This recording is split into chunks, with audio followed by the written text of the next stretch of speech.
Kasih pasti lemah lembut. Kasih pasti memaafkan. Kasih pasti murah hati. Kasih-Mu Tuhan tiada batasnya. Halo, selamat pagi. Salam sejahtera untuk kita semua, khususnya umat paroki Santo Yosef Fakfak. Selamat datang di channel YouTube Komsos Paroki Santo Yosef Fakfak.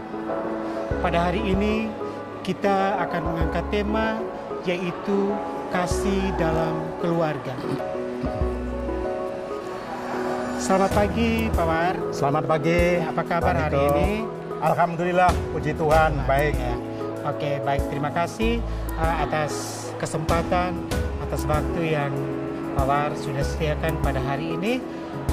Silakan duduk, Pak War. Pak War, boleh saya persilakan untuk menyapa sahabat Komsos Paroki Santo Yosef Fakfak. Baik, pertama-tama saya mengucapkan banyak terima kasih kepada Komsos Paroki Santo Yosef Fakfak yang telah memberikan kesempatan kita untuk berbagi kasih pada hari ini. Pertama-tama juga saya mengucapkan selamat Hari Minggu Paskah ke-6 pada seluruh umat paroki Santo Yosef Fakfak. Semoga kasih selalu bersinar di dalam hati kita masing-masing. Baik, sahabat Komsos dimanapun berada, pada hari ini Gereja Katolik juga merayakan Minggu Paskah yang ke-6. Dan untuk tema pada hari ini juga tanggal 9 Mei 2021 kita mengangkat tema yang sangat luar biasa, yaitu kasih dalam keluarga. Di samping saya, Bapak Wardoyo merupakan sebagai kepala keluarga dan juga pensiunan pegawai negeri sipil, mantan ketua Dewan Paroki Santo Yosef Fakfak, dan sebagai prodiakon di gereja Santo Yosef Fakfak, dan juga ketua paduan suara Santa Cecilia. Pak War, tadi kita sudah mendengarkan sedikit dari bacaan pertama, bacaan kedua, serta bacaan Injil. Iya. Semua berbicara tentang kasih. Kasih ini kalau diuraikan itu sangat luar biasa ya. Tapi saya menyimpulkan bahwa kita mengangkat tema pada hari ini juga adalah kasih dalam keluarga. Nah, dalam perjalanan hidup Pak War mungkin dilahirkan dari kedua orang tua. Saya menggali sedikit ya Pak War. Mungkin untuk menata keluarga pasti ada pesan yang disampaikan oleh kedua orang tua untuk Pak War menata hidup dalam keluarga itu seperti apa Pak War? Baik, terima kasih. Ya. Untuk mendapat inspirasi tentang kasih, saya akan menyanyikan lagu cuplikan 1-2 kata saja, yaitu kasih, lemah lembut, murah hati, dan seterusnya. Kasih pasti lemah lembut, kasih pasti memaafkan, kasih pasti murah hati, kasih-Mu Tuhan. Ajarilah kami ini saling mengasihi. Terima kasih. Sampai di situ sudah ada gambaran untuk kita berbicara tentang kasih. Ya, tadi sempat ditanyakan atau diutarakan bahwa kami berasal dari keluarga, ya tentunya kedua orang tua. Tetapi Bapak Niko, Sobat Komsos Santo Yosef Fakfak, Sesungguhnya kami dilahirkan dari kedua keluarga, bapak dan mama, seorang Muslim. Tetapi pada waktu di tengah perjalanan, kami kelas 1, kelas 2 masih Muslim saya. Setelah perjalanan naik kelas 3 SD, saya masuk Katolik. Kenapa? Yang pertama, saya melihat pergaulan teman-teman Katolik itu banyak diejek, diolok, dicemooh saat itu, pada waktu itu. Sehingga justru saya mau masuk ke Katolik karena ada teman-teman saya ada yang Katolik tetapi dicemooh. Dari situ saya timbul, saya masuk Katolik supaya saya bisa memberikan kepada teman-teman itu bahwa Katolik itu ya pasti tidak seperti yang mereka cemooh pada saat itu. Baik, Bapak Ibu, Sobat Komsos, tentu kalau bicara tentang kasih, banyak sumber-sumber kasih yang diajarkan Yesus kepada kita semua. Karena memang Yesus sendiri adalah kasih. Namun di era sekarang, era digital ini, banyak orang yang tahu kasih, tetapi tidak tahu mengasihi. Lebih celakanya lagi, ada orang yang tidak tahu kasih, tidak tahu mengasihi. Itu lebih celaka lagi. Untuk itu saya mencoba mengambil inspirasi dari, saya buka sedikit. Ya, dari Lukas 10 ayat 30, yaitu orang Samaria yang baik hati. Tentu di situ orang Samaria itu mengajarkan kasih, karena begitu melihat orang sekarat di pinggir jalan, langsung datang ke TKP, langsung memberikan pertolongan, tergerak hatinya oleh belas kasihan. Ada juga Yesus sempat mengatakan, hatiku tergerak oleh belas kasihan karena orang banyak. Saat itu murid-murid Yesus bersamanya sudah 3 hari. Kemudian mereka sudah kehabisan bekal, makanan. Kemudian Yesus mau menyuruh pulang, tapi takut mereka nanti jatuh di jalan karena kelaparan. Maka tergerak hati Yesus, kemudian Yesus menyuruh orang banyak itu duduk di tanah sambil mengatakan, ada berapa roti padamu? Ada yang menjawab 2, kemudian ada yang menjawab ada ikan lagi, beberapa ikan kecil. Nah, dari situ pasti kita mengetahui bahwa Yesus menanyakan sesuatu tadi untuk memberikan kasih, memberikan makan kepada orang banyak. Lalu Yesus mengumpulkan roti dan ikan tadi, mengucap syukur, lalu membagikan kepada muridnya. Lalu muridnya membagikan kepada teman-temannya. Lalu mereka makan semua sampai kenyang. Bahkan ada tersisa 7 bakul. Dari situ Yesus menunjukkan betapa besar kasih Allah kepada kita semua. Nah, Bapak Ibu, adik-adik, Sobat Komsos, Paroki Santo Yosef Fakfak, celakanya di era digital ini ada orang yang memang hanya tahu kasih saja, tetapi tidak tahu mengasihi. Seperti ya kasus orang Samaria yang baik hati tadi. Kan ada orang perjalanan dari Yeriko menuju ke Yerusalem. Di situ ketemu penyamun. Katakan penyamun itu kalau sekarang ya kelompok kriminal. Lalu ada seorang imam jalan. Mereka hanya melihat dari seberang jalan saja. Bahkan mungkin dalam hatinya mengatakan kasihan. Itu seorang imam.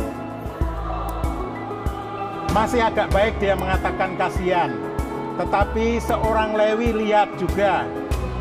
Lalu hanya melihat saja, mungkin dalam hatinya mengatakan, kasihan delu, terlalu memang orang-orang itu.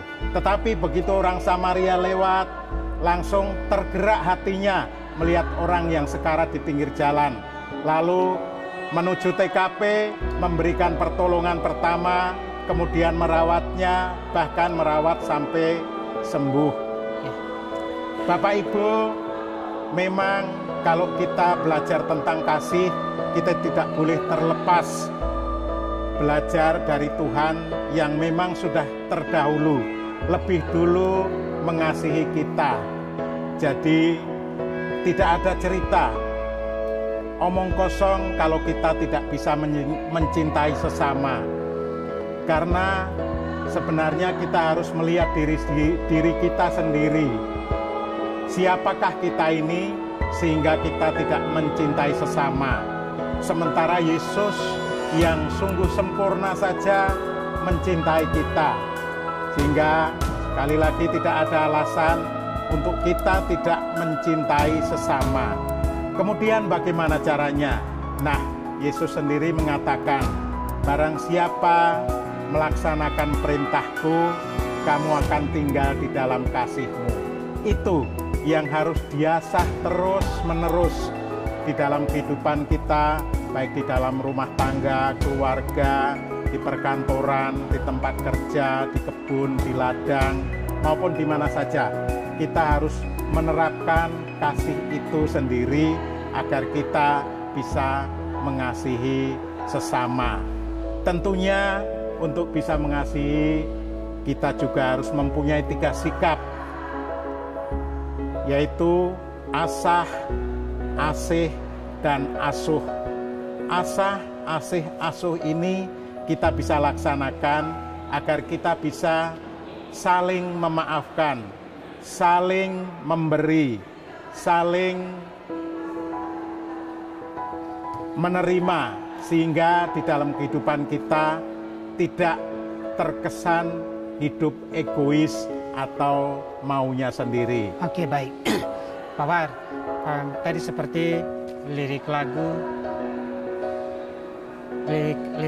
yang mungkin Pak War tadi sudah menyanyikan atau kita sudah mendengarkan. Kasih itu murah hati, kasih itu saling memaafkan, kasih itu lemah lembut.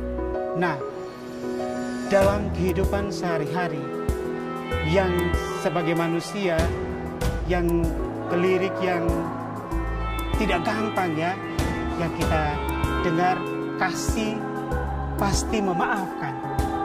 Itu saya rasa kita sebagai manusia pasti di lingkup keluarga, di kantor pasti ada selisih, salah paham.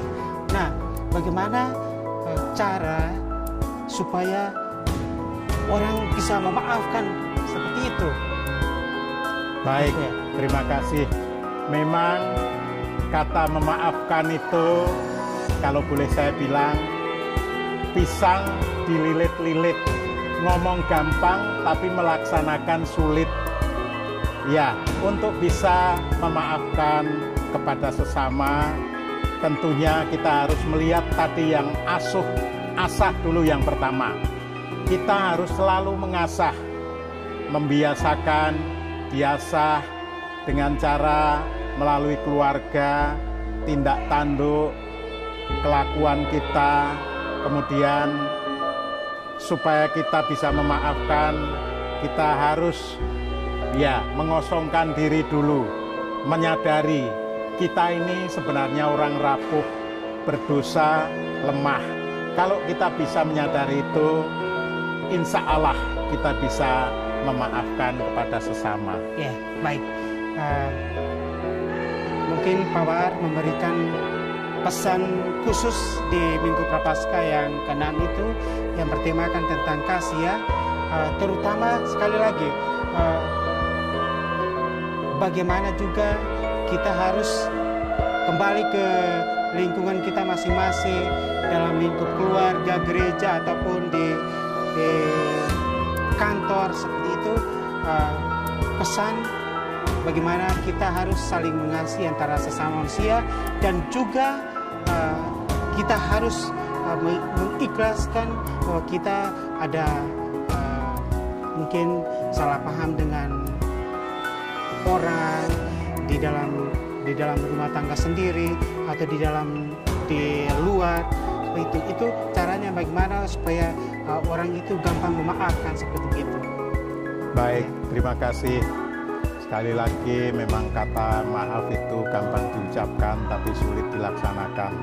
Tetapi kita harus kembali melihat diri kita, belajar sehingga kita sedikit demi sedikit kita akan bisa memaafkan terhadap siapapun yang kita anggap salah. Sekali lagi kita harus kembali ke diri kita sendiri, bahwa kita ini memang orang lemah, orang rapuh, sehingga kita harus juga memberikan maaf pada orang lain. Karena Tuhan Yesus sendiri sudah mengasihi kita. Jadi kalau kita juga tidak ikut Tuhan Yesus mengasihi, maka celakalah kita, sehingga kita tidak bisa memaafkan orang lain. Baik. Sahabat Komsos Paroki Santo Yosef Fakfak, demikian perbincangan singkat kami bersama Pak Wardoyo selaku prodiakon di Gereja Katolik Santo Yosef Fakfak. Semoga pesan pada hari ini sangat inspirasi, dan kita harus saling mengasihi di dalam keluarga, di dalam kelompok, maupun di dalam tugas-tugas kita di kantor dan sebagainya. Dan demikian juga perbincangan kita pada hari ini. Jangan lupa komentar, like, dan subscribe. Selamat hari Minggu dan Tuhan memberkati kita. Amin. Amin. Berjalan dalam lika-liku hidup yang penuh gejolak. Awalnya aku merasa kuat dan mampu untuk berjalan sendiri tanpa campur tangan seorang pun. Seiring perjalanan hidup yang penuh begitu panjang, kutemui jalan buntu. Dunia seakan gelap, kasih seakan dingin. Hempasan angin datang menyapa sekujur tubuhku, dan aku begitu rapuh serapu-rapunya. Hancur terbengkalai, sirna sudah harapanku. Aku terdiam, membisu dalam hening, mengingat kembali kasih Tuhan akan diriku. Aku pun sadar bahwa masih ada Tuhan. Dialah penolongku, Dia mengasihiku dengan tulus. Cintanya yang tak berkesudahan untukku. Aku sadar pula bahwa hidupku merupakan anugerahnya yang cuma-cuma. Kasihnya yang tetap abadi meski semua telah mati. Meskipun matahari berhenti bersinar, namun ada kasih Tuhan yang tak pernah pudar untukku setiap hari. Kasih Tuhan selalu terpancar, Dia selalu mengasihiku. Kasihnya untukku seluas samudra, Dia rela tergantung di kayu salib demi menebus dosaku. Itulah bukti cinta kasih yang begitu besar untukku.